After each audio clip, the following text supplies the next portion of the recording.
on va vous donner quelques éléments, et ensuite après on va vous faire travailler, on va faire un petit atelier autour de vos propres problématiques, pour justement évaluer la communication et voir comment est-ce que vous pouvez avancer.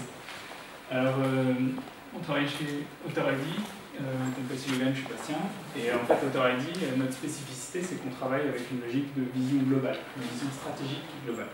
Donc en fait on travaille sur un processus qui va de A jusqu'à Z, et on imagine, on part de l'utilisateur, c'est une de nos caractéristiques, donc on met en place des processus basés sur l'expérience utilisateur, UX design. On travaille également en examinant le contexte, l'environnement, bien avant de communiquer. On fait des études de marché, on fait de la veille, pour pouvoir avoir un maximum d'informations et de données, pour pouvoir ensuite mettre en œuvre une communication qui soit plus pertinente. Et puis en fait, on fait créer des stratégies qui sont sur mesure, dans le but ensuite de pouvoir faire de la communication.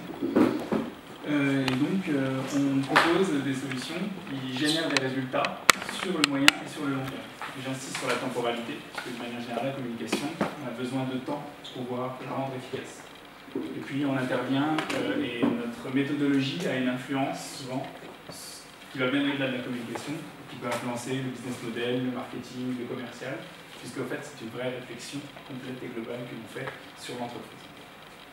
Nous, si vous voulez, on intervient en amont des agences de com, dans le sens où on va établir des stratégies qui seront vraiment, comme le disait Bastien, qui seront vraiment à la carte par rapport aux besoins spécifiques du client.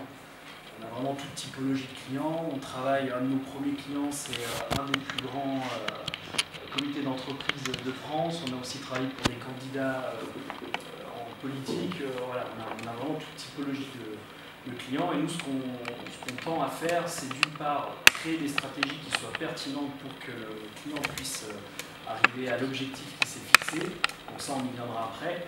Et on est aussi dans une logique d'accompagnement, de formation, dans le but est de rendre nos clients autonomes. Alors, il y a certaines choses qu'on fait, qui vont être de la communication pure. Et après, sur la partie stratégie, là, on intervient plus en tant qu'accompagnateur et on explique la logique, comment ça fonctionne pour que le client plus tard puisse, lui, devenir autonome et créer ses propres stratégies. Il peut toujours rester appuyé, toujours avoir un appui d'agence de com pour ce qui est l'opérationnel. Par contre, pour ce qui est de l'amont, nous, on essaye de les rendre assez autonomes. Voilà le principe d'AuthorID. Depuis tout à l'heure, on parle de stratégie, si on est digital, et puis ensuite, après, on rentrera dans le vif du sujet, c'est-à-dire comment on fait pour mettre en application tout ça. Donc la stratégie, c'est en fait la base même de la communication. Avant de pouvoir communiquer, il faut déjà avoir réfléchi et mis en place un plan d'action qui s'applique sur le moyen voire le long terme pour pouvoir atteindre des objectifs précis. Ces éléments sont indispensables. Des objectifs, un plan et une temporalité. Il y a également un élément qui est intéressant et important dans la stratégie, c'est qu'il permet en fait de motiver. Si vous avez assisté la semaine dernière à l'atelier sur la motivation, avoir une stratégie globale, claire, ça permet en fait de transporter tous les employés vers un même objectif, d'atteindre les mêmes buts et de collaborer ensemble pour pouvoir les atteindre. Donc c'est un des éléments importants et ça a encore plus d'importance dans la communication parce qu'on sait où on va et donc du coup on sait ce qu'on a à faire. C'est donc, la stratégie, c'est une ligne directrice qu'on va suivre et qui permet d'orienter toutes les actions qu'on va mettre en place. Et dans la communication, c'est d'autant plus important qu'on va pouvoir diffuser un message qui est plus impactant. Et c'est important dans un espace de communication qui est surchargé, qui est très complexe, et voilà, on va pouvoir se différencier en fait. Donc la stratégie permet cet élément particulier. Il est important de définir une stratégie qui soit forte, mais aussi une stratégie qui soit souple, de donner beaucoup de souplesse à la stratégie, pour pouvoir répondre par exemple lors d'une crise, répondre en étant créatif avec des supports auxquels on n'aurait pas pensé. Il y a ces degrés d'importance. La stratégie elle permet également d'éviter de s'éparpiller, c'est-à-dire d'avoir un message qui soit confus, qui soit mal adapté, voire même qui soit ringard dans certains cas. Et un élément qui est très important, c'est le message doit être adapté au public. La connaissance de l'utilisateur est quelque chose de crucial et de déterminant, et c'est sur cela qu'on base en fait la majeure partie de notre travail, puisqu'on fait de la recherche sur l'utilisateur et ensuite après on propose une stratégie qui soit intéressante. Il y a une nécessité de vraiment comprendre ce qui motive la personne à agir de telle ou telle manière, à choisir telle ou telle marque et à choisir tel ou tel produit. Et ça, c'est très très important et c'est le but même de la stratégie. Alors la communication, je vais vous faire une explication très brève, parce que je pense qu'ici on sait tous, là ce qu'on est en train de faire c'est de la communication. Le principe de la communication c'est de faire passer un message. Vous avez un produit, vous avez un service, vous souhaitez le mettre en valeur pour répondre aux besoins de votre client ou, dans le cas de certaines entreprises, créer un besoin chez le client. Qu'est-ce que vous allez utiliser comme moyen? Ça va être la communication. Voilà, donc nous on va voir après comment celle-ci s'intègre dans la stratégie, parce qu'on parle de stratégie digitale, ça inclut de la communication, ça inclut plein d'autres choses. Aujourd'hui, nous, on va axer notre développement et le travail avec vous sur la communication digitale. Donc on ne va pas parler de support papier, on ne va pas parler de toutes ces communications-là, mais le principe reste le même, c'est de faire passer un message et que ce message soit explicite, clair. Et donc il rentre nous dans le cadre d'aujourd'hui dans le digital. Donc le digital. Je vais prendre quelques minutes pour essayer de recontextualiser le concept de digital. Le digital, c'est en fait une révolution industrielle que l'on est en train de vivre actuellement. Cette révolution, elle a commencé en fait avec l'apparition du micro-ordinateur et elle se poursuit avec le mobile. Et elle a débuté avec l'apparition d'Internet et avec les réseaux sociaux. Et le digital, c'est un adjectif qu'on va utiliser. On va utiliser communication digitale, mais c'est aussi un mot qu'on va utiliser après transformation. Et je voudrais insister sur cet élément, le concept de transformation digitale et l'importance que ça va avoir dans la réflexion qu'on va mener aujourd'hui. Donc c'est avant tout un changement qui est sociologique, au-delà du changement technologique que l'on connaît. C'est-à-dire c'est une transformation de l'organisation des entreprises, de leurs habitudes, de leurs pratiques managériales. Et dans la transformation digitale, avant la transformation digitale, il y a une phase de digitalisation, et c'est important dans la communication notamment. Dans les années 90 par exemple, au moment de l'apparition d'Internet, les entreprises ont pris les éléments print qu'ils avaient, et en fait ils les ont transposés sur Internet au moment où Internet apparaissait. Donc en fait, on était plutôt sur de la présence en fait, sur Internet, plus que de la stratégie digitale. Et c'est encore le cas pour certaines entreprises qui font en fait de la présence, c'est-à-dire elles sont là, mais elles ne mettent pas en place une stratégie qui vise à faire du digital un de leurs cœurs de métier de communication. Dans les années 2000, deuxième phase de digitalisation, les entreprises, et notamment les grosses, ont appel à des SS2I pour digitaliser l'ensemble de leurs process. Donc le CRM, la gestion client, plus dans une phase très informatique. Et puis, la transformation digitale et digitale, c'est l'apparition de start-up, c'est concomitant aux start-up, il y a vraiment cet élément, et notamment les GAFA, c'est-à-dire Google, Apple, Facebook, Amazon, qui sont en fait à l'origine des start-up et qui sont liées directement à cette transformation digitale. Et elles sont parties d'un besoin, c'est-à-dire elles ont été voir quel était le besoin de leurs utilisateurs. Et elles ont créé littéralement de nouveaux marchés, ou alors elles se sont emparées de marchés très rapidement. Et les entreprises traditionnelles ont été un petit peu bouleversées sur leur marché, et notamment en portefeuille. Et du coup, la transformation digitale et la communication digitale et les changements qui se sont opérés sont liés à cet élément-là. Et c'est très important dans ce que vous avez dit tout à l'heure. Il y a aussi, dans la transformation digitale, une modification des usages, c'est-à-dire le mobile, les réseaux sociaux. Les entreprises ont essayé de suivre les usages des utilisateurs, mais elles n'ont pas réussi à anticiper et à aller assez vite. Et du coup, elles se sont fait un petit peu bouger par de nouveaux entrants, de nouveaux arrivants qui très rapidement les ont bougés. Et pour ces entreprises, en fait, il y a désormais une urgence en fait, à se réinventer. Et l'un des moyens de se réinventer, c'est justement de faire un travail autour de cette transformation digitale et de reprendre une partie des process et des processus, et notamment en partant des utilisateurs, pour ensuite proposer une communication plus efficace, plus adéquate et une utilisation du digital dans l'ensemble de leur processus. Il faut savoir aussi, par exemple, je lisais ce chiffre ce matin, les entreprises digitales, celles qui ont intégré entièrement tout le processus digital, sont 26% plus rentables que les entreprises traditionnelles. Donc il y a une vraie valeur ajoutée en fait, à intégrer ces éléments. Bonsoir. Désolé. La circulation à Nancy. La plus sur Installez-vous.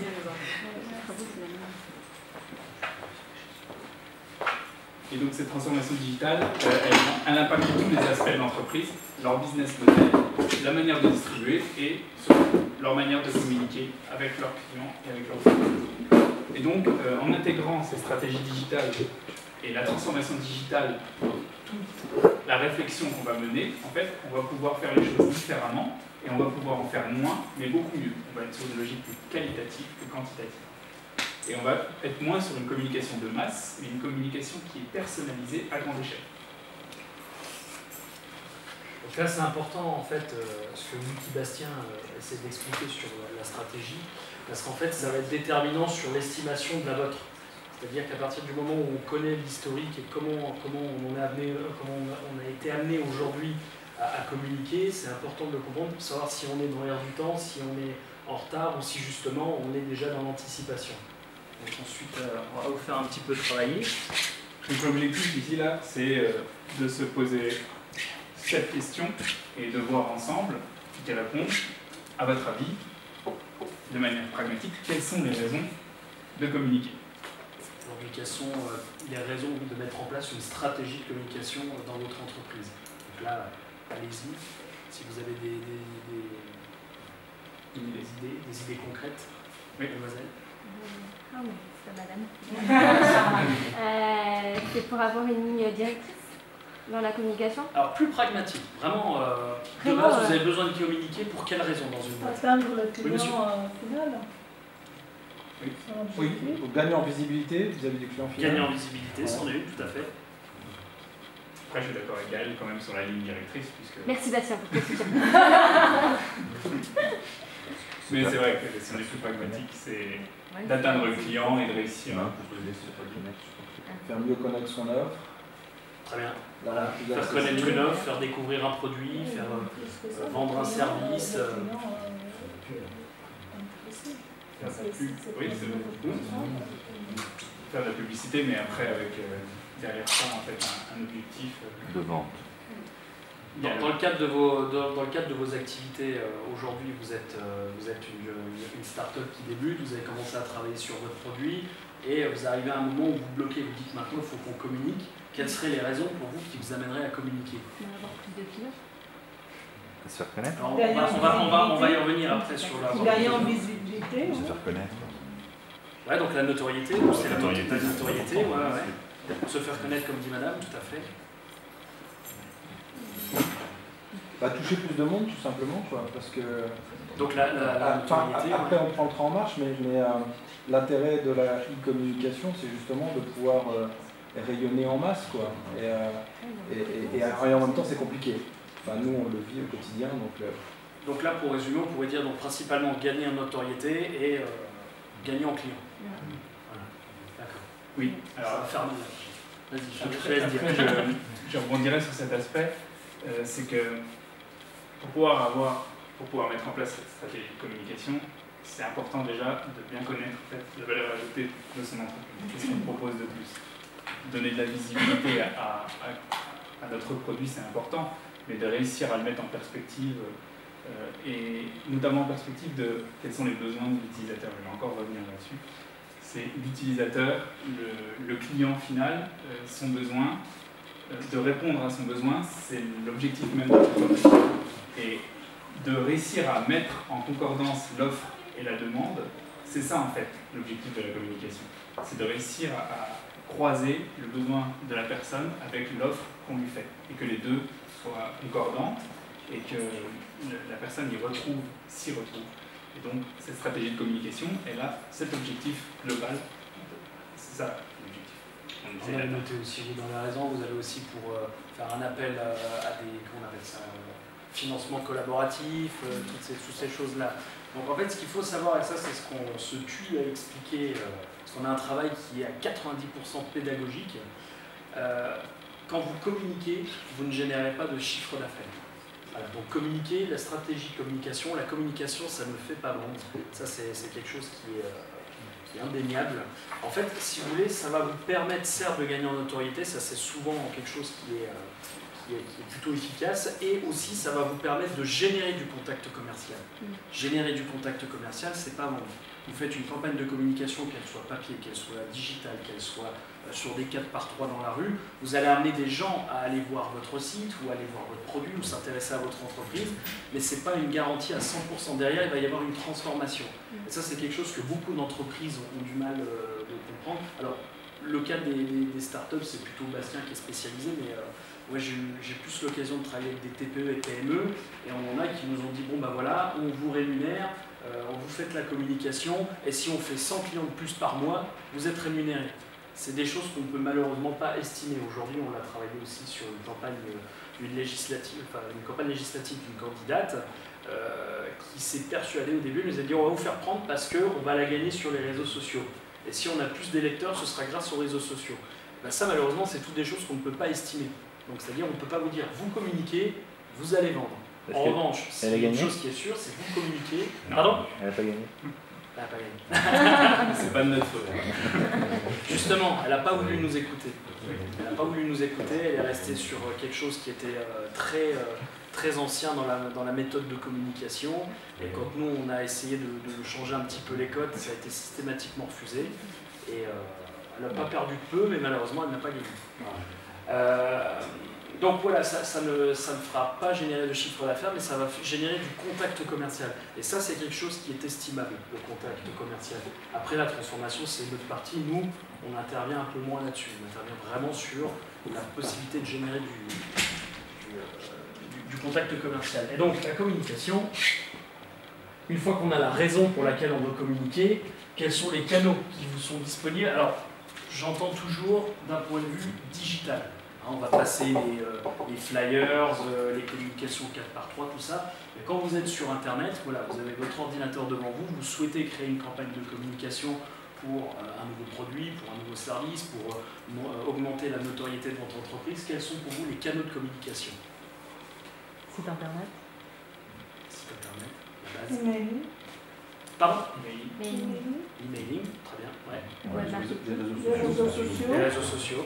Très bien. Street marketing. Le street marketing, ça rentre justement plutôt, moi j'irais plutôt dans le print. Le web marketing? Enfin, toujours dans le cadre de la communication digitale. Oui. Plutôt digital. Après, donc là, vous avez cité, on va dire, vraiment les trois grands groupes, hein, l'emailing, les réseaux sociaux et le site web, qui après, eux, peuvent être segmentés. Par exemple, sur les réseaux sociaux, c'est très large. Vous avez des réseaux sociaux qui sont pour certaines typologies de personnes. Vous n'allez pas, si vous souhaitez toucher de l'entreprise, vous aurez beaucoup plus de difficultés sur des réseaux sociaux comme du Facebook. Tout comme si vous voulez toucher du grand public, vous aurez beaucoup plus de difficultés sur du LinkedIn plutôt que du Facebook. Donc après, on peut segmenter, mais voilà, les trois grands groupes, c'est ça. C'est site internet, réseaux sociaux et emailing. L'emailing qui est un peu moins fréquent parce qu'il a été salement entaché par le phishing, malheureusement. Mais on a pu travailler dans une boîte qui en utilisait et en abusait. après, il y a peut-être le SMS aussi. Mais ce qui est important dans ces éléments de canaux de communication, encore une fois, je vais revenir, c'est marrant. L'important en fait étant de connaître à qui on s'adresse et du coup de pouvoir faire un mix marketing entre ces canaux de communication et d'être capable de choisir les bons, de les investir réellement et en les investissant en fait de pouvoir avoir plus d'efficacité. Inutile en fait de choisir beaucoup de canaux de communication qu'on ne maîtriserait pas ou qu'on utiliserait mal. Ça serait plus intéressant d'en choisir quelques-uns, très ciblés, qui correspondent parfaitement à la cible et qui répondent à des codes aussi qu'on maîtrise et qu'on comprend pour pouvoir ensuite disposer d'une communication qui soit beaucoup plus efficace. C'est cet élément qui est la stratégie, être capable de choisir les bons canaux. Ça se fait dans un second temps, bien après avoir envisagé les éléments stratégiques et à qui on s'adresse. Et seulement à la fin, on choisit le canal de communication. L'une des erreurs et des problématiques qui arrivent souvent, c'est de choisir un canal, site internet, et ensuite après d'essayer de trouver une stratégie qui puisse rentrer et correspondre dans cet élément. C'est une erreur qui est courante et qui fait qu'en fait, on peut faire un site internet qui échoue et qui ne fonctionne pas du tout, justement parce qu'on n'a pas fait cette réflexion avant et qu'on a juste voulu faire un site internet pour faire un site internet. C'est d'ailleurs souvent la problématique qu'on a dans notre travail quand on rencontre des entreprises, c'est qu'on voit trop souvent des entreprises qui ont été déçues parce que le cousin a fait le site web ou parce qu'ils sont passés par une agence dont le travail c'est de faire un site web. Ils ont payé 5, 6, 7, 8 000 € leur site web et ils disent ça marche pas. J'ai mon site web, je l'ai mis en ligne il y a 6 mois, il y a 1 an, il m'a coûté 7000 balles, j'ai plus d'argent pour faire de la com, et ça ne marche pas. Et quand on est face à des gens comme ça, c'est un réel défi de leur faire comprendre que c'est un investissement qui aurait pu être intéressant si derrière il y avait justement la démarche pour laquelle nous on travaille, c'est-à-dire réfléchir plus large, voire plus large, voilà, qu'est-ce que j'ai besoin de ça, pour ça je peux faire un site web. On va prendre l'exemple toujours de cette candidate, elle nous a dit j'ai 1 mois pour convaincre, pour me vendre, pour être élue. On va commencer par le site web. Et nous, on lui a dit honnêtement, pour 3 semaines, 1 mois, on oublie le site web. On va tout axer sur ce canal-là, parce qu'on a oublié de citer le SMS. Et ce qui se développe beaucoup maintenant, ça va être le WhatsApp, Snap. Alors ça, je ne sais pas trop dans quelle catégorie le mettre, mais voilà, c'est des canaux aussi qui se développent pas mal. On voit beaucoup qui communiquent. Snapchat et compagnie, c'est les réseaux sociaux. Oui, ça va rentrer dans les réseaux sociaux.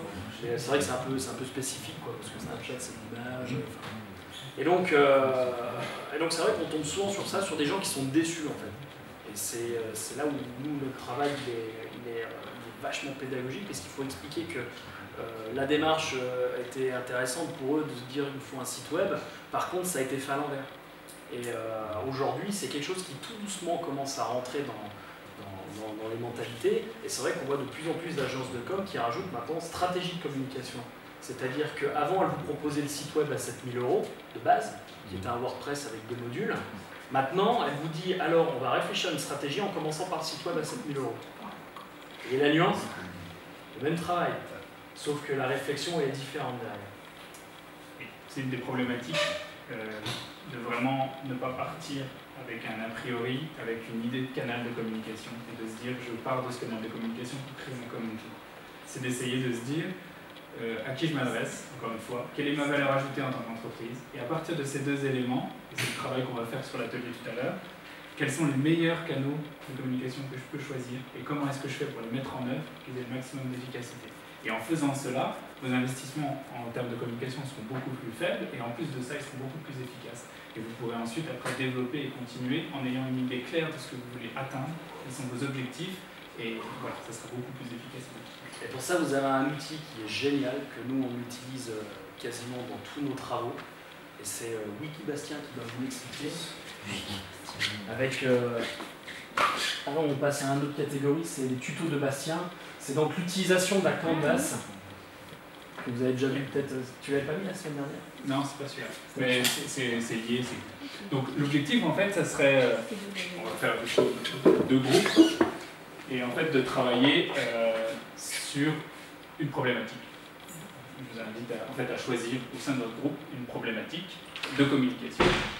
Oui. Peut-être le fonctionnement. Et je vais expliquer le fonctionnement. Alors, le concept de ce Canvas, en fait, c'est à l'origine utilisé pour pouvoir faire notamment des business plans, mais ça permet de réfléchir à n'importe quel projet. Le concept, en fait, c'est que vous avez un certain nombre d'éléments qui sont interconnectés les uns avec les autres et qui permettent de visualiser en une seule feuille l'ensemble de tout un projet, toute une problématique. On part toujours du client, qui est ici. Le client, son aspiration, quels sont ses bénéfices et quels sont ses obstacles. À partir de ces éléments, on va pouvoir répondre à partir de tous les autres cases pour pouvoir arriver à la fin à la valeur ajoutée que l'entreprise propose ou que la problématique va proposer. Donc le client, le canal, en l'occurrence le canal de distribution, mais on pourrait imaginer aussi le canal de communication, la relation avec le client,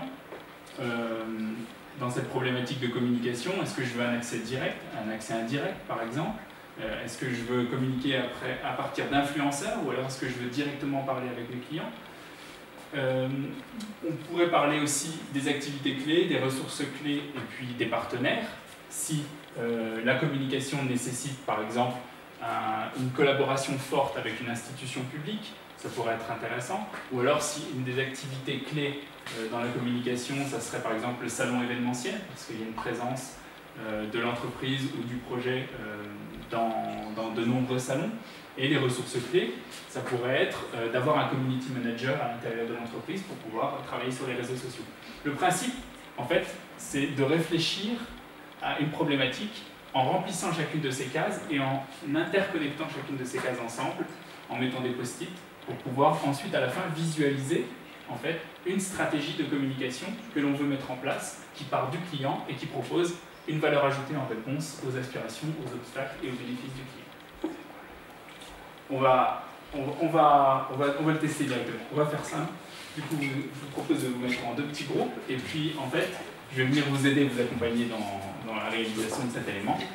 La problématique, je vous propose de la choisir dans chacun de ces 2 groupes. On peut envoyer Canva. Oui, bien sûr. Oui. Je vous le transmettrai, vous pourrez.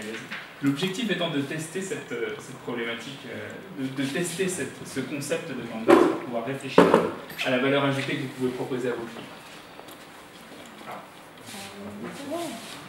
Ça fait peur, monsieur, avec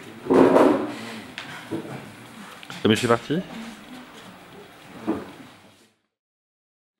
Est-ce que c'est du particulier, si c'est un produit, est-ce que ça va impacter les gens qui en ont besoin, est-ce qu'il y a une possibilité de créer un besoin, vous voyez, c'est tout ça en fait. C'est votre stratégie. Pour cela, sur quels éléments vous allez vous appuyer, quels sont les canaux que vous avez choisis, et si vous avez 1 ou 2 exemples d'actions que vous mèneriez, à ce moment-là, voilà, on va utiliser le Canva pour pouvoir réunir les informations, coller vos post-it. Bastien, si tu veux. Vous avez un gros panel de post-it. Ah ouais, nous on n'a pas. Alors, on n'a pas été très bon, non. Ah oui, non, le post-it. C'est Philippe On a condensé. qui a mis la Et c'est bien parce que. C'est pas grave, ça résume vraiment nos 2 personnalités. Lui, les Canva sont morts et post-it. Et moi, je chauffe les arbres. Moi, j'en mets un, mais il y a tout dessus. Allez, chacun son profil. Voilà. À bientôt, bonne continuation. Bonne soirée. Au plaisir, à bientôt. Victor, c'est pas la cantine. Oui, c'est ça. Vous pouvez vous rapprocher si vous voulez. Ouais, on va faire ça. Donc, Franchement, un petit bazar. on a pris l'exemple concret d'Anne-Charlotte. Ouais. Laisse les gens travailler. Non, j'allais présenter Anne-Charlotte. J'allais juste te présenter en fait le projet. Ok, vas-y. La proposition très concrète d'Anne-Charlotte, qui est coach, qui travaille avec les entreprises en particulier, et du coup, je vais la laisser. Donc moi, ma problématique, c'est qu'en fait, j'ai autant d'ancienneté dans une grosse organisation, qui est l'éducation nationale, pour ne pas la citer, et j'ai monté en parallèle une micro-entreprise de coaching, parce que je me suis formée à ce métier par l'ICN. Et donc, en fait, aujourd'hui, mon entreprise a 6 mois. Je n'ai pas encore créé le site internet et je fais à la fois de la prospection et je mène des coachings chez différents types de clientèle. Donc il y a la clientèle éducation nationale, il y a la clientèle grosse organisation et puis il y a la clientèle particulière. Et en fait, moi, ma problématique, c'est que je voudrais créer un site internet qui présente mon parcours et qui ne m'enferme pas dans une étiquette éducation nationale, mais qui montre justement que c'est plutôt une force pour intervenir dans d'autres secteurs d'activité.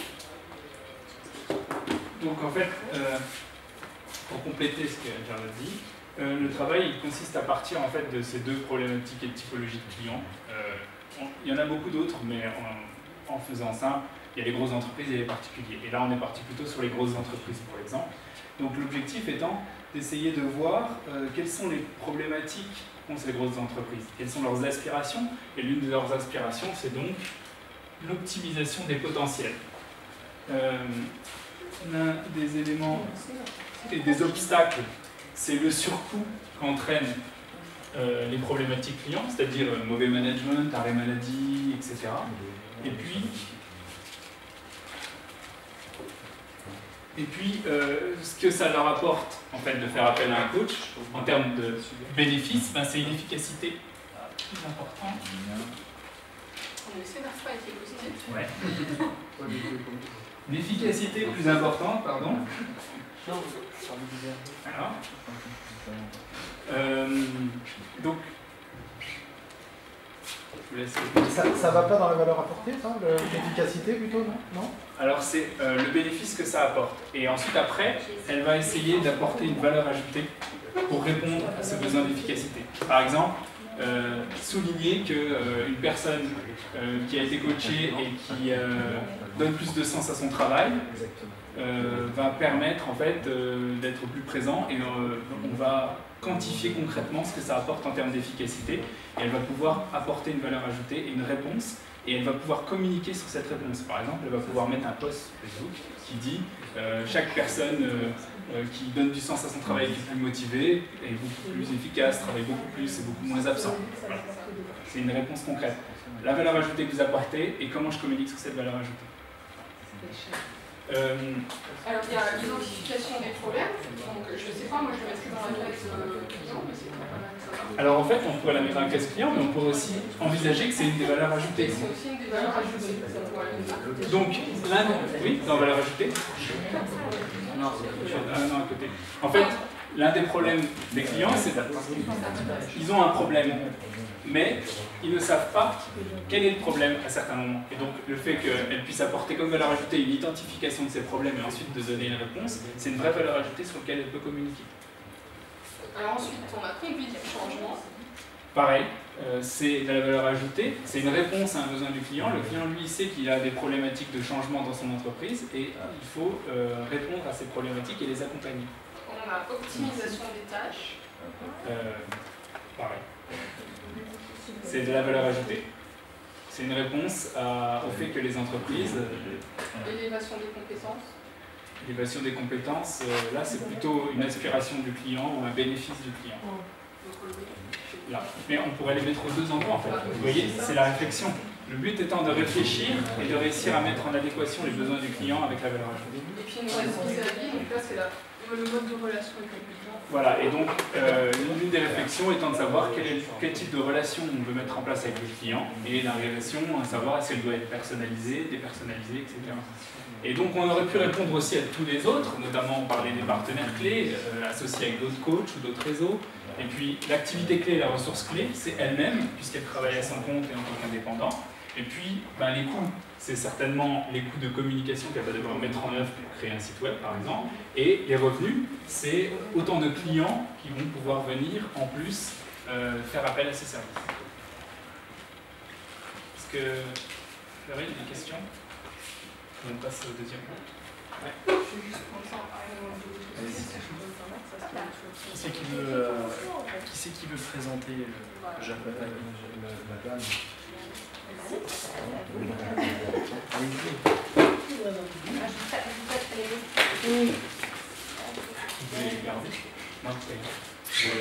Pourquoi pas?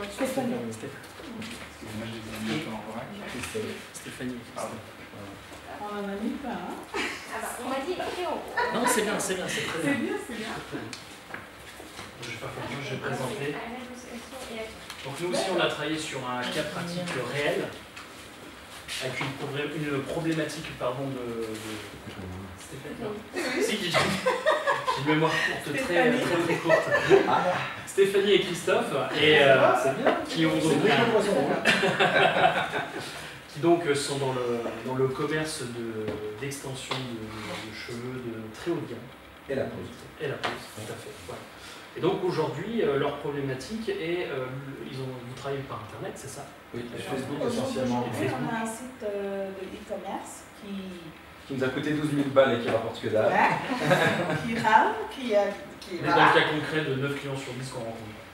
Voilà, et on a enfin maintenant on a 3 pages Facebook qui marchent très très bien, particulièrement la page principale, on va dire. On a 90, pour pas dire n'importe quoi, 90% des clients qui viennent par la page Facebook. Donc en sachant que notre valeur ajoutée, depuis la création, c'est la prestation à domicile. On a tout un travail de pédagogie à faire tout autour de l'extension. Et le projet naît tout simplement parce que je suis passionnée de l'extension cheveux depuis des années et j'avais envie de démocratiser l'extension de cheveux vers la femme occidentale. C'était qui constitue 98% de notre clientèle. On a très peu de blacks. Oui, ça saute pas aux yeux tout de suite, mais on a très peu de blacks comme clients. On a été pendant des années, ça a été pendant des années réservé à la femme black et grâce on va dire aux stars, ça a rendu le produit assez accessible. Alors après, le marché il est tellement peu structuré, pour ne pas dire pas du tout, que trouver l'extension de qualité est un vrai problème. Donc, soit vous trouvez des professionnels qui le font et les tarifs sont prohibitifs. Voilà. Ou alors qu'ils ne savent pas le faire et là vous avez des tarifs qui ressemblent à rien du tout. Donc on peut trouver des extensions à 1 500 €, 3 000 € et on peut en trouver à 50 €. Donc il y a vraiment, une incohérence sur le marché. Donc nous on a voulu se positionner stratégiquement sur un produit de luxe mais en le rendant accessible à tout. D'accord? Donc notre cible c'est la femme de... Je vais mettre les post-it. Oui, je vous donne. Voilà. C'est la femme Hop là. de 13 à 77 ans, principalement la femme occidentale. La femme black, elle n'a pas besoin qu'on aille la chercher, elle connaît. Elle trouvera le moyen, elle trouvera par elle-même le produit. Donc il y a tout un travail de pédagogie à faire autour de ce produit-là. Juste pour précision, donc là, le cas pratique, c'est l'ouverture d'une boutique. Voilà. Oui, parce que le projet c'est d'ouvrir éventuellement 2 boutiques, mais d'abord une sur Nancy. Voilà. Et on a aussi une grosse demande en Alsace, à Strasbourg. Non.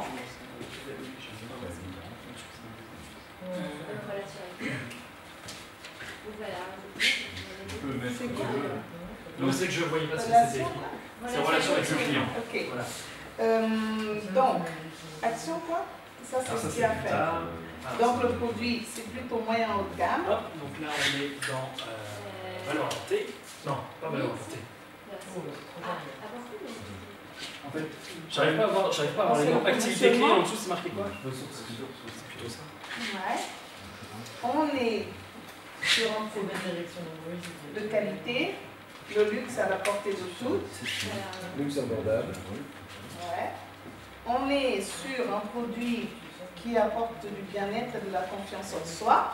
Parce qu'il faut savoir que on est plusieurs coiffeuses à aller à domicile. On a presque coach en bien-être. Donc il y a une dimension. Je mettrai à mes coachés. Oui.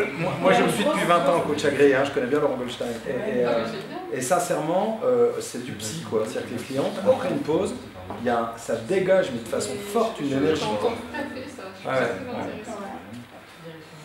Donc il y a une grosse dimension effectivement de bien-être, de confiance en soi.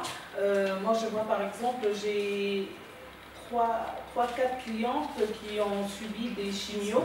Donc il y a beaucoup de pertes de cheveux, donc une grosse perte de confiance en soi. Et je vois la transformation à la fin de la prestation. Voilà, donc la même attitude, c'est vraiment valorisant. Au jour d'aujourd'hui, la page Facebook, elle fonctionne très bien, mais le problème qu'on a aujourd'hui, c'est que je trouve que ça reste quand même que du virtuel. Donc, et en notoriété, c'est pas évident. On a 3 clientes, on va dire, allez, 2 clientes sur 3 qui commandent, qui va quand même faire la démarche d'aller sur Google, se renseigner sur l'entreprise, s'il y a le numéro de SIRET. Vérifier que c'est pas une arnaque, surtout dans ces métiers-là. Exact. Et il y en a quand même, dès que vous parlez d'acompte, non, ça n'existe pas, je ne veux pas. Si vous avez une boutique, je veux bien venir. Ça, c'est problématique au jour d'aujourd'hui, d'où pour nous l'importance de travailler énormément sur la notoriété, et je pense qu'elle passe aussi par ça. Et surtout qu'on est en train de vouloir mettre en place des partenariats avec des professionnels. Un professionnel aussi a besoin, je pense, d'avoir un repère physique. Parce que notre siège social, ça reste une adresse en fait. Donc, on a un atelier, mais bon. Donc l'axe d'aujourd'hui, voilà, c'est l'ouverture d'une boutique. Et pour ça, on a réfléchi, on a dit voilà, demain j'ouvre une boutique, quelles sont les premières actions que je vais faire? Déjà, sur quoi je vais communiquer? Est-ce que j'ai mon site web? Je suis déjà sur les réseaux sociaux, donc on a déjà la base. Donc sur quoi demain je vais communiquer? Donc on reste dans la lignée de ce qui fonctionne avec les réseaux sociaux. Et là, on est sur l'image. On est sur l'image avec les extensions de cheveux, pardon. Donc les principaux réseaux sociaux, comme c'est du tout public et de l'image, on est sur du Facebook, de l'Instagram, du YouTube et du Pinterest pour tout ce qui est intérêt cheveux. On a décidé donc de mener, j'ai demandé à ce qu'on mène 2 actions. Donc pour l'ouverture d'un magasin, à la veille de l'ouverture du magasin, qu'est-ce qu'on peut faire? Quelles sont des actions qui vont être pertinentes? Et donc celle-là en premier, hein, c'était la première qui avait été citée, qui était pas bête. Donc une première action sur les réseaux sociaux qui consiste à mettre en place une promotion pour toute nouvelle pause au salon de coiffure. Donc attirer le client, déjà, lui donner un intérêt de venir. Alors ça, je mettrai ça dans quoi, tu vois, l'action en question, parce que dans le candidat, du coup... Oui, ça va pas, parce qu'en fait, c'est une réflexion stratégique. L'activité. Moi, je suis pas comme moi, c'est moi, je suis l'opérationnel. C'est stratégique. Et donc, la deuxième action, elle, qui a été suggérée par Madame Petit Cochon Thierry, j'ai oublié le nom, c'est comment? Gaëlle, voilà. C'était de faire une vidéo donc, qui pouvait annoncer l'ouverture du magasin ou des choses comme ça, pour pouvoir amener les gens. Donc pareil, donc là on est vraiment sur la notoriété, en disant voilà notre magasin, faire du visuel. Donc c'est-à-dire on est sur un produit qui est visuel et on reste stratégiquement dans le visuel. On oublie la partie vente sur internet, on oublie la partie vente sur les réseaux sociaux. C'est que là on part sur une stratégie qui est complètement différente, c'est du visuel, du visuel. Et c'est comme ça que la notoriété va se construire, c'est-à-dire que les gens ils vont voir qu'il se passe des choses, ils vont voir que des gens font des extensions, ils vont voir qu'il y a une présence, qu'il y a, comment on appelle ça, un pignon sur rue. Et donc tout de suite, au niveau de notoriété, il y aura une confiance. Et comme on est sur des produits, comme tu disais, on est entre quoi, 800 et... L'entrée de gamme, la pose, elle est à 400 €, le moyen de gamme est plutôt à 600-700 €, et le haut de gamme, le cheveu russe, il est à 1500 € en moyenne. Quoi. Voilà, quand on est sur des produits à 1500 €... Avec les cheveux. Si vous êtes sur un site où il n'y a pas de vidéo, où il y a juste un visuel d'une personne avec des cheveux et que vous avez un produit à 1500 €, ce sera beaucoup moins convaincant que si vous avez ne serait-ce qu'une vidéo qui montre comment par exemple tu fais une pose de cheveux ou des photos des différents clients en disant voilà on a fait ça, aujourd'hui on a fait ça, aujourd'hui on a fait ça, du commentaire client, etc. La valeur ajoutée, c'est le service, c'est pas que le produit. Voilà, oui, exactement. Parce que là, il y a 5 techniques de pose aujourd'hui et qui sont complètement différenciées, avec des coûts différenciés aussi. C'est du simple. Il y a le conseil aussi. Oui, il y a tout un travail de pédagogie, de conseil, de découverte sur la page Facebook. Quand elles arrivent, souvent elles ne savent pas forcément vers quel type de pose elles vont aller. Donc il y a toute une méthode de questionnement par rapport au type de cheveux, s'il est plutôt très fin ou s'il est plutôt épais, si la personne est sensible du cuir chevelu ou pas. On demande systématiquement des photos des cheveux pour pouvoir estimer le volume, le nombre de mèches qu'il va falloir, si c'est de la pose à la kératine, est-ce qu'elle a déjà posé ou pas. Donc c'est vraiment très méthodique. On ne peut pas, voilà, c'est très technique et on ne peut pas le faire comme ça à la va-vite. Donc la valeur ajoutée qu'on a aujourd'hui, effectivement, c'est la prestation des poses à domicile, parce que souvent beaucoup d'entre elles sont des malins. Donc au lieu d'aller dans le salon de coiffure et se casser la tête en se disant qu'est-ce que je fais de mes gosses, bougez pas, nous on arrive. Donc, on vous envoie une coiffeuse. On vous envoie une coiffeuse et elles sont vraiment contentes pour ça. Et pour autant, même si au début on n'a pas voulu faire on n'a pas voulu faire des publicités, parce qu'on avait énormément misé sur du bouche à oreille, qui se fait. Alors à Nancy, ça a du mal, hein. Je ne veux pas qu'on sache que j'ai des extensions, mais au Luxembourg, en Alsace, elles ont le réflexe. Systématiquement. Parce qu'il y a aussi l'image renvoyée. Ouais. Oui, c'est ça. Elles ont le réflexe de dire moi j'ai testé des extensions à tel endroit, j'en suis satisfaite, et donc elles nous emmènent. Mais on sent quand même à un moment que ça s'essouffle. Donc il faut. Il y a un besoin de repère physique en fait. Donc voilà, ce qu'on voulait vous montrer par cet exercice-là, c'est que là on a le concret, par exemple, voilà, je veux vendre un produit, pour ça je veux communiquer sur les réseaux sociaux, mais on n'est pas dans la logique je communique sur le produit puisque je vends le produit. On est vraiment ce qu'on appelle out of the box, c'est-à-dire réfléchir à ce qu'il y a autour, des choses que ça emmène autour, et en disant en axant ma communication sur d'autres choses, je vais amener les gens à aller vers mon produit naturellement. Donc on est vraiment dans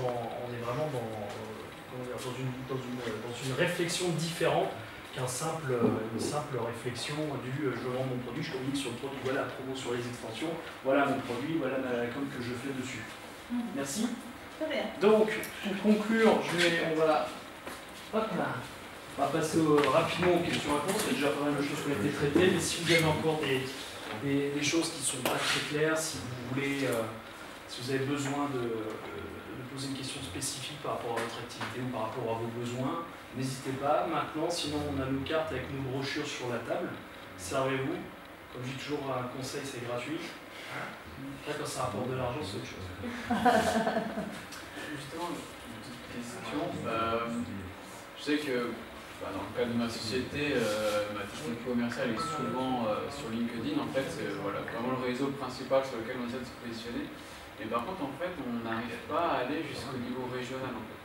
Parce que nous, c'est souvent des contrats qui sont soumis à appel d'offres. Et donc, en fait, on essaie un peu de trouver des contacts, mais vraiment, on espère un peu supérieur, j'ai envie de dire. Et est-ce qu'il y aurait un biais où on pourrait, mis à part les traditionnels salons qu'il peut y avoir un peu partout, on a du mal à trouver justement un canal un peu plus direct. C'est quoi votre activité? C'est du développement de logiciels dans le domaine de la santé.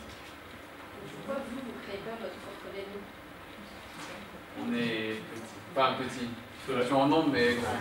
Je vais encore me répéter, mais il faut vraiment partir de qui est ici et essayer de bien comprendre comment est-ce qu'il fonctionne, entrer dans les codes de fonctionnement, et puis ensuite après, voir si LinkedIn est la meilleure des solutions. C'est certainement une, mais il y en a certainement d'autres qui permettent d'accéder directement aux acheteurs. Ça se trouve, c'est Doctissimo qui marche. Non mais c'est vrai, on n'y pense pas, mais voilà. Aujourd'hui, vous travaillez avec des professionnels, c'est naturel que vous alliez vers du LinkedIn. Après, demain, ça se trouve, avec vos clients, vous allez vous rendre compte qu'ils ont leur propre façon de communiquer eux. Ils ont peut-être des logiciels ou un réseau social spécifique qu'on ne connaît peut-être pas nous parce qu'on n'est pas du tout dans le métier. Je prends l'exemple parce que nous, on a travaillé avec des transporteurs, plus moi qui travaille directement avec le transporteur. Eux, au niveau communication, ils ont vraiment leur truc à eux. Ils ont leur truc à eux, et si on veut pouvoir les toucher, il faut être dans leur truc de communication. C'est vrai que c'est qu'on a essayé de les avoir entre guillemets par le bas. Pour faire simple, c'est différentes structures de soins qui sont dirigées par une région. Nous, notre première stratégie, c'était d'attaquer les structures de manière individuelle et que lorsqu'il y a une décision régionale d'harmonisation, chacun dise « Ah ben oui, mais nous, on connaît cela et ça marche super bien ». Sauf qu'on a des concurrents qui ont des forces commerciales qui ne bougent pas, qui ont attaqué par le haut et qui ont gagné sur plusieurs régions. Donc maintenant, en fait, on se pose la question de attaquer par le haut. un autre niveau. Attaquer par le haut. Mais c'est que le problème, c'est qu'en termes de nous, c'est beaucoup plus important. Parce que voilà, aller sur des conventions, sur des regroupements comme ça demande de mal de... Pour l'instant, le milieu médical fonctionne comme ça. Ouais, c'est ça le problème. Donc pour attaquer d'autres attaquer que certaines conventions ou attaquer des secteurs bien déterminés dans les conventions et tout choisir. C'est pour ça qu'en fait, à mon avis, on a tout intérêt à faire un combat et à vraiment réfléchir à c'est quoi les besoins, comment sont les besoins, quelles sont les aspirations et comment ils fonctionnent. Qu'est-ce qui leur pose des problèmes, qu'est-ce qu'ils ont actuellement, qu'est-ce qu'ils ont choisi, qu'est-ce qu'il y en a forcément. Et en fait, viser vraiment de souligner toute cette valeur ajoutée-là que vous pouvez avoir et de communiquer en choisissant ce qui permet de sublimer cette valeur ajoutée que vous apportez. Et en fait, ça les atteindra si ça répond à leurs besoins. Vous n'auriez pas besoin de faire des 4 par 3, vous aurez juste besoin de convaincre quelques influenceurs que ça marche et le reste, ça fera. Mais si vous soulignez cette valeur ajoutée, c'est vraiment important. C'est ce que font les commerciaux. Ils mettent en avant cette partie, mais il y a d'autres moyens de le faire.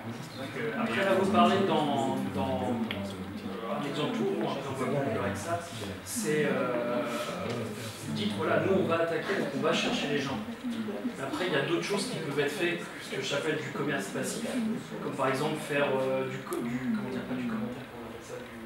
quand quelqu'un dit le produit est bien.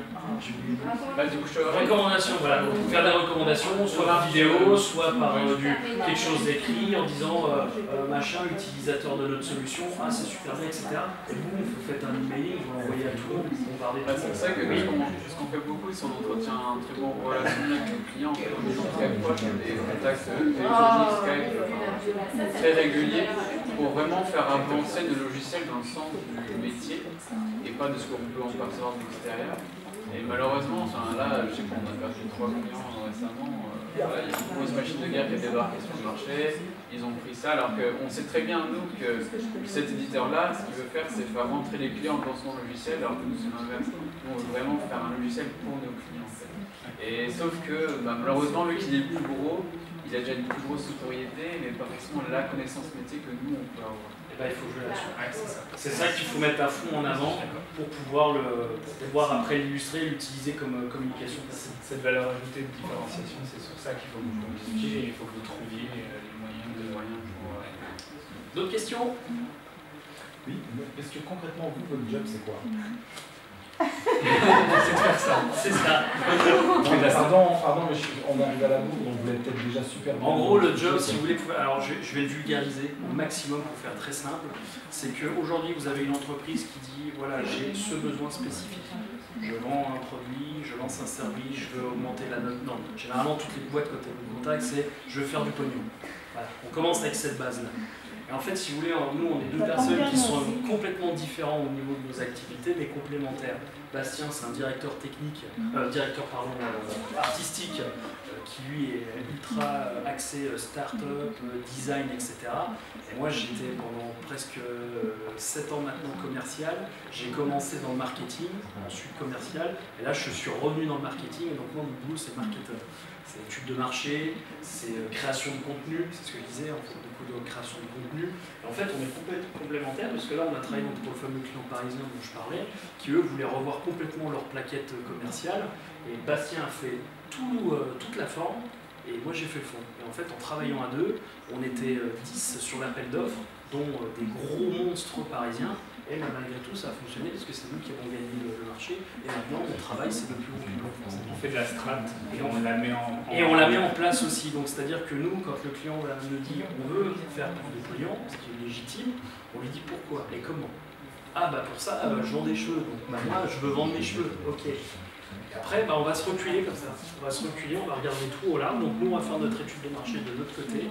On va regarder ce que le client a déjà mis en place. On audite, on dit voilà, ça c'est bien, ça c'est moins bien, ça a travaillé, ça c'est enlevé. Et après, derrière, les clients choisissent, soit ils disent appliquez-le, faites-le, parce que c'est une nouvelle prestation, soit ils disent aidez-moi à le faire. À ce moment-là, on accompagne, c'est encore un autre type de prestation. Soit ils disent ok, maintenant que je sais ce que je dois faire, je vais travailler avec une personne qui m'a fait le site web ou l'entreprise de communication avec qui j'ai l'habitude de travailler, et nous on leur fournit tous les éléments nécessaires. Et on regarde vraiment au sens large et on dit voilà, vous voulez vendre, ok, pas de problème, vous avez un objectif, c'est de faire plus 15% ou plus 20% de chiffre d'affaires sur les 6 prochains mois, pas de problème. Ça c'est quelque chose qu'on peut mettre en place via une stratégie, mais donc Bastien appuie là-dessus, on est sur du moyen long terme. Demain vous m'appelez en disant j'ouvre ma boutique dans 3 mois, il faut que dans 3 mois j'ai à rentabiliser le bâtiment, on vous dira concrètement c'est pas possible, on ne peut pas faire ça. Voilà. Donc nous, notre boulot, c'est de réfléchir à une stratégie à mettre en place dans une entreprise pour arriver à l'objectif. Et de sensibiliser les gens que être sur Internet, maintenant c'est primordial, certes, mais il faut l'être intelligemment. Et il ne faut pas juste s'arrêter à je suis sur Internet, je vends un produit, je vends une prestation, je vends un service, ou je me vends moi. Alors, je pensais à la dame qui fait du coaching. C'est pas juste, j'ai mon site web pour dire ce que je fais, et je suis sur les réseaux sociaux pour dire aujourd'hui j'ai coaché à tel, ou aujourd'hui je vais à tel salon, etc. Ça en fait c'est bien, mais c'est une infime partie de tout un ensemble global et cohérent qui donne... Et nous on constitue cet ensemble-là, on crée cet ensemble pour que quand vous, demain, vous preniez votre com, vous dites voilà maintenant je lance mon truc, je prends ma com, vous sachiez comment ça marche, et que si vous voulez refaire ça plus tard, vous sachiez faire tout seul. Le but c'est de rentrer les gens autour. Hop. Voilà, donc on vous remercie avant tout de vous être déplacés, d'être restés jusqu'à 7h tardive. On a dépassé un peu. On a un peu dépassé. Mais c'est pas grave du tout. Hein. Avec il m'a dit qu'on payait après. Il m'a dit après 20 ans, c'est moi qui paye. Donc voilà, et puis comme j'ai dit tout à l'heure, n'hésitez pas si vous avez des questions, des interrogations, on est toujours ouvert à la communication. Et du coup, si vous voulez le Canva, il suffit juste d'envoyer un email à contact@authorID.studio. Vous avez des petites cartes ou pas? Oui, des cartes. Voilà, il y a des cartes, il y a celle de Bastien, celle de moi. Donc je précise toujours qu'on a vraiment deux rôles différents. Parce que si vraiment demain vous venez voir en disant voilà, je voudrais que vous regardiez mon site web, si il est bien fait, etc. Ça, Sébastien, lui, il est spécialisé dans l'expérience utilisateur, c'est-à-dire qu'il sait, il a ses outils pour pouvoir faire ça. Après, si demain vous contactez en disant bah, j'ai besoin de savoir si mes textes sont pertinents, est-ce qu'ils répondent bien à ce que recherche le client, en ça, c'est plutôt vers moi qu'il faudra venir. On essaye. Merci à tous. Merci à vous.